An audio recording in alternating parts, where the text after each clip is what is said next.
29 मार्च की रात्रि की प्रथम बेला में अर्थात रात्रि 10 बजे शनिदेव महाराज आपके ठीक दसम भाव से निकलकर और एकादश भाव पर प्रवेश करेंगे, जहां पर राहु महाराज पहले ही शनिदेव महाराज अर्थात अपने मित्र का स्वागत करने के लिए सबसे आगे खड़े हुए हैं। और देखिए शनि क्या है काले और राहु क्या है जादू। तो काला जादू कौन से भाव पर? एकादश भाव पर। राहु और शनिदेव महाराज का पिशाचियों का निर्माण होगा।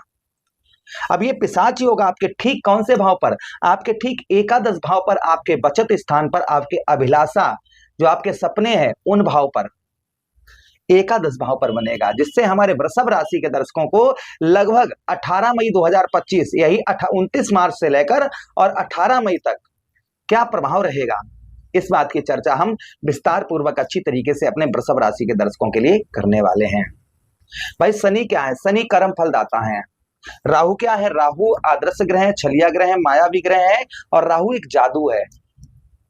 राहु जब देते हैं तो बहुत सारा बहुत कुछ हमें दे देते हैं और जब लेते हैं तो बहुत कुछ ले लेते हैं। ऐसी स्थिति में, देने की स्थिति में राहु का लगभग 15 महीने का कार्यकाल यहाँ पर आपके ठीक एकादश भाव पर पूर्ण हो गया है और शनिदेव महाराज अपने घर को छोड़कर 11वें भाव पर ट्रांजिट कर रहे हैं। तो देखिए राहु महाराज, हमने आपको प्रारंभ में ही कहा कि राहु महाराज शनिदेव महाराज का सबसे पहले स्वागत यहाँ पर करेंगे। राहु महाराज शनिदेव महाराज को वो सारी चीजें समझाने का प्रयास करेंगे जो इस भाव से जुड़ी हुई हैं। अब देखिए शनि और राहु, शनिदेव महाराज क्रूर प्रवृत्ति के ग्रह हैं और राहु महाराज जादू माया है। तो इस बीच में जो पिशाच योग बनेगा वो काफी लोगों के लिए अच्छा भी होगा और काफी लोगों के लिए हानि भी पहुंचा सकता है। इस बीच में लगभग 45 दिनों में आपको किस तरीके से रहना है वो ध्यान से सुनिएगा। देखिए आपके नवम भाव और दसम भाव के स्वामी कौन बनते हैं? शनिदेव महाराज बनते हैं। जो सबसे ज्यादा प्रभावित जो भाव आपके होंगे वो आपका नवम भाव होगा और दसम भाव होगा। क्योंकि इन दो भाव के स्वामी राहु के साथ में विराजमान है किंतु लाभ स्थान पर हैं, यानी कि सफलता भाव पर बैठे हैं। तो इस बीच में कोई बड़ी सफलता हाथ लग सकती है आपके।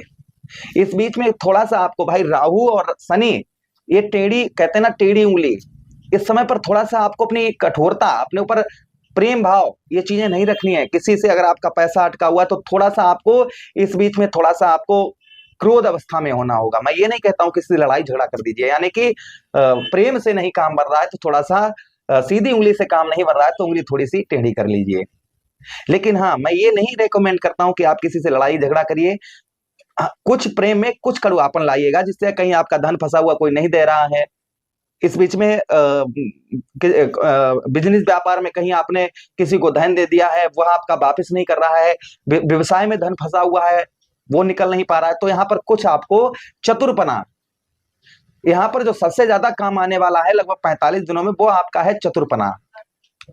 चतुरपना से आप जो है चतुरपना से आप जो है अपने कार्य सिद्ध करते हुए नजर आएंगे, यानी कि चतुराई के बल पर। भाई राहु हमारे अंदर क्या प्रकट करते हैं? हमारे अंदर जो मन है, आपका मन है ना कि ये कर लें, हम वो कर लें, ऐसा कर लें, हम वैसा कर लें। तो ये राहु महाराज हमें इन सब चीजों की ओर घुमाते रहते हैं कि ये भी कर लो, ये भी कर लो, ऐसा भी कर लो, वहां भी ये काम हो जाए। जो मन में आपके लालच जो आपके अंदर उठती है वह राहु है और लालच के साथ कर्म और बैठ गया जाकर, तो यहाँ पर लालच और ज्यादा आपकी बढ़ेगी, ये ध्यान रखिएगा। यहाँ पर एक चीज और आपको करवाएंगे, ये ध्यान से सुनिएगा कि लालच आपके अंदर अचानक से लालच बढ़ती हुई नजर आएगी और आप उल्टे सीधे काम आपके मन में आएंगे, यानी कि जो सतमार्ग है उसे छोड़कर आप जो है उल्टे सीधे कार्यों की ओर बढ़ते हुए नजर आएंगे। इसलिए आपको अपनी बुद्धि को एकाग्र बनाकर रखना है। इस बीच में कोई भी लालच भरा कार्य आपको नहीं करना है, यानी लालच वाला काम जो है नहीं करना है, इस चीज का बेहद ध्यान रखना है। इस बीच में कोई आपसे कहे कि हाँ चलिए यहाँ पर कुछ इन्वेस्ट कर दीजिएगा, डबल पैसा मिलेगा, ट्रिपल पैसा मिलेगा, सोच समझकर, बहुत ज्यादा सोच समझकर इस बीच में आप जो है धन से रिलेटेड कार्य करिएगा। इस बीच में एक चीज और है कि भाई आपके 10 में 9 मेष और 10 मेष बनते हैं। नवम भाव क्या है ये भी समझ लीजिए भाई। नवम भाव जो आपका है ये भाग्य का स्थान है, ठीक है। ये कौन सा स्थान है? आपके भाग्य का स्थान है। भागेश आपके हैं और आपके कर्मेश अर्थात आपके कर्म क्षेत्र के स्वामी हैं। इस बीच में जो विवाद आपके होने की संभावना है पिता के साथ में ज्यादा है। पिता के साथ में आपको सहयोग ना के बराबर प्राप्त होगा। व्यवसाय क्षेत्र में भाई व्यवसाय भाव के स्वामी आपके हैं, आपके जो कर्म भाव के स्वामी हैं, व्यवसाय के क्षेत्र में अचानक से आपको लाभ होने की संभावना रहेगी। अचानक से लाभ होता हुआ, बहुत अच्छा लाभ होता हुआ नजर आएगा। बस ध्यान रखने योग्य अगर कोई बात है तो वह यह है कि आपको इस बीच में लालच, व्यवसाय के क्षेत्र में भी लालच आपको नहीं करनी है। इस बीच में कोई 45 दिनों में कोई बड़ा सपना भी आपका साकार हो सकता है, कोई बड़ा सपना भी आपका पूरा हो सकता है, क्योंकि दोनों मित्र ग्रह हैं। और यहाँ पर दो ग्रह नहीं, यहाँ पर सूर्य देव भगवान भी हैं, और सूर्य के साथ ही साथ यहाँ पर देखिए आपके कौन कौन से ग्रह बैठे हैं। राहु हैं, यहीं पर शुक्र हैं, यहीं पर बुध हैं, और यहीं पर शनिदेव महाराज आ गए। तो यहाँ पर 5 ग्रहों की युति बनी हुई है। तो सीधे सीधे कहने का मतलब है कि लालच आपको किसी भी प्रकार की नहीं है। और देखिए सबसे ज्यादा इनका प्रभाव आपके पंचम भाव पर है। 1 2 3 4 5 6 7 सप्तम दृष्टि सभी ग्रहों की कहां पर जा रही है? पंचम भाव पर जा रही है। इसलिए बुद्धि कुछ आप इस बीच में आप कंफ्यूज रहेंगे, कुछ बुद्धि आपकी जो बुद्धि है आपकी वो बहुत ज्यादा तीव्रता से काम करेगी। ऐसी ऐसी चीजों का आप एनालाइज चुटकियों में कर पाएंगे। इस बीच में आपसे कोई भी झूठ बोलेगा या कुछ भी मतलब आपसे छुपाने की कोशिश करेगा, कोई चीज आपसे कोई छुपाने की कोशिश करे, वो आपसे छुपा नहीं सकता है। यहाँ पर आप समझिए, इस तरीके से समझिए कि आप पर सीधा सीधा आप जिसको भी आप देखेंगे उसको तुरंत आप समझ जाएंगे यह व्यक्ति आपसे क्या चाहता है, यह व्यक्ति आपसे क्या करवाना चाहता है, ये चीजें। और आपके बहुत ज्यादा इस चीज का एनालाइज आप कर पाएंगे। जो प्रॉब्लम समस्या यहाँ पर हो सकती है, तो जो लोग प्रेम शादी से पहले करते हैं उनके प्रेम में समस्या हो सकती है।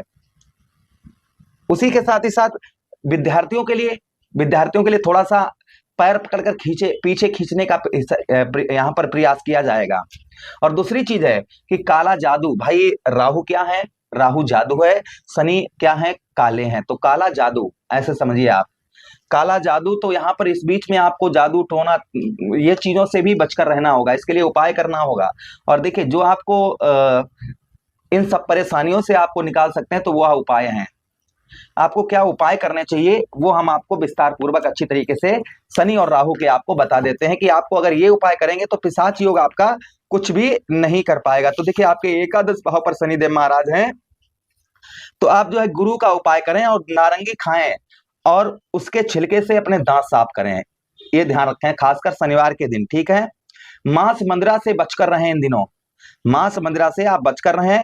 षड्यंत्र और धोखा से, किसी के लिए षड्यंत्र रचना या किसी को धोखा देना, ऐसा नहीं करना है आपको। पर स्त्री गमन, अपनी स्त्री को छोड़कर दूसरी के साथ संबंध बनाना, ऐसा भी आपको बिल्कुल नहीं करना है। 43 दिन तक शराब और सरसों का तेल वीराने में मिट्टी पर गिराएं। सरसों का तेल और शराब, देसी शराब जो है, इसे मिट्टी पर प्रभावित करें। राहु के लिए क्या करना है? ये शनिदेव महाराज के लिए आपको करना है। और राहु के लिए आप क्या करना है? जो वाल्मीकि लोग होते हैं, वाल्मीकि लोगों को दान दें। ठीक है। उसी के साथ ही साथ में गुरु की वस्तुओं का दान करें शनिवार के दिन, सोमवार के दिन। तामसी भोजन लहसुन प्याज तक ना खाएं इन 43 दिन, ध्यान रखें। गिलास, चांदी के गिलास में पानी या दूध पिएं, ध्यान रखें इस चीज का। लोहे का जोड़ा, लोहे का बिना जोड़े का छल्ला जिस पर जोड़ ना लगा हो, ऐसा छल्ला धारण करें। और शिवलिंग पर 1 लोटा जल प्रतिदिन 43 दिन लगातार चढ़ाएं। तो इसमें से कोई भी सरल उपाय जो लगे आपको वो कर सकते हैं आप। ये करने से राहु और शनिदेव महाराज को चांडाली होगा, उसका प्रभाव आपके ऊपर नहीं पड़ेगा। आशा कर रहे हैं प्रोग्राम काफी अच्छा लगा होगा। मिलते हैं किसी अन्य प्रोग्राम में, तब तक आपसे आज्ञा चाहते हैं। आदेश दीजिए। हरे कृष्णा।